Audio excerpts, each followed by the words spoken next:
তো আমার এক চুলায় বুড়ি ডাল হয়ে গেছে আর এক চুলায় শাক ভাজি হয়ে গেছে।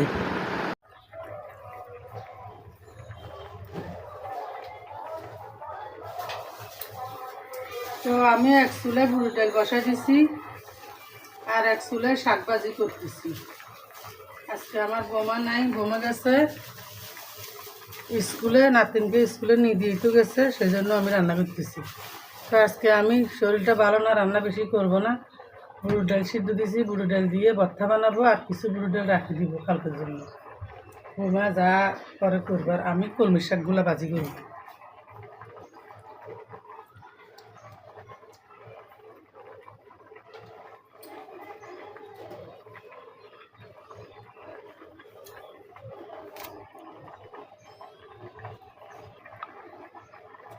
তো আমি কলমি শাক ভাজি করতেছি, রসুন দিয়ে দিলাম। কলমি শাকে একটু রসুন বেশি দেওয়া লাগে। পেঁয়াজ দিয়ে দিলাম, কাঁচামরিচ দিয়ে দিলাম।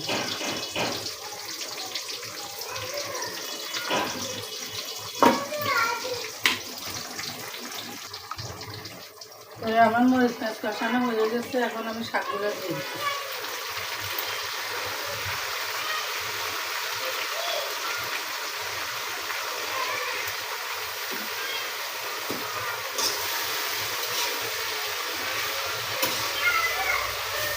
আসলে কলমি শাক ভালো লাগে ভাজি করলে। কলমি শাক ডাল দিয়ে চিংড়ি মাছ দিয়ে রান্না করলেও ভালো লাগে, আবার তেলে ভাজি করলেও ভালো লাগে। তো কলমি শাকগুলো একদম এখন খাতের থেকে উঠে নিয়ে আসছে। কলমি শাকগুলো একদম পরিষ্কার।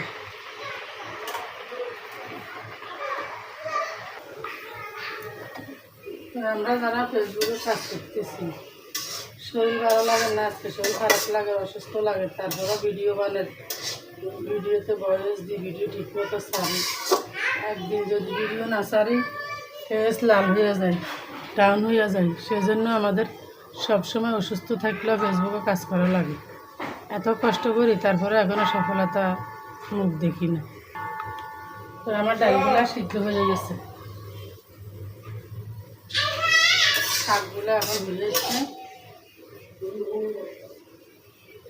তো আমার এক চুলায় বুড়ি ডাল হয়ে গেছে আর এক চুলায় শাক ভাজি হয়ে গেছে। দুই চুলায় দুইটা দিয়ে দিছি, দুটোটা আমার হয়ে গেছে। আসলে চুলা দুইটা হইলে ভালো। শাক ভাজি হয়ে গেছে পাতিল বড়, সেই জন্য উঠে ফেলতেছি শাকগুলা। রান্না বাড়া হয়ে গেছে, বাসনে ভাত বাড়ি রাখলাম, শাক ভর্তা করলাম, চিংড়ি মাছ দিয়ে শাক ভাজি করলাম। আর এখানে হচ্ছে যে পাতলা ডাল রান্না করা হয়েছে। তো আমরা সব সময় এই বাসনে করে ভাত খাই। তো এই বাসনে করে ভাত খাওয়া আপনাদের কার কার পছন্দ, লাইক কমেন্ট শেয়ার করি আপনারা জানাবেন।